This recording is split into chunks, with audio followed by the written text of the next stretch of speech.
In today's video, I'm going to teach you how to fix beginning balance errors in QuickBooks Online.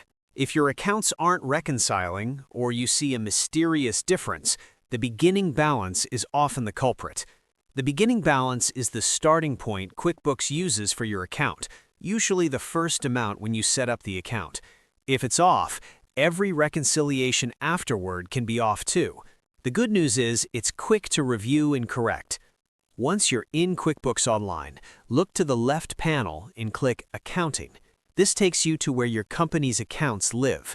Next, open the Chart of Accounts tab. This is your full list of accounts: bank, credit card, loans, and more. Find the specific account with the beginning balance error, usually a bank or credit card account. On that account's row, click View Register. The register shows the transaction history for that account.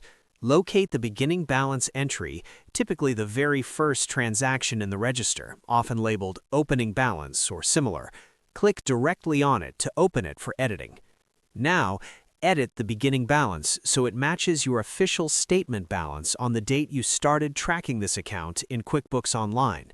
Match the exact date and amount from your bank or credit card statement, and pay attention to whether it should be positive or negative depending on the account type. If the account had outstanding checks or deposits at the time you started, the beginning balance should match the statement, not the bank's running balance after cleared items. You can also add a memo or note for clarity. When the amount and date are correct, click Save. QuickBooks will update the register and recalculate any differences. Any beginning balance discrepancy warnings should now clear or become easier to track. A couple of tips.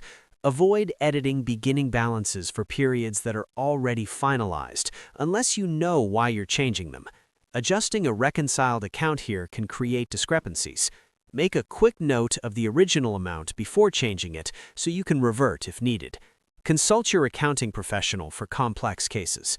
And there you go. You've corrected the beginning balance in QuickBooks Online, setting yourself up for clean, accurate reconciliations going forward.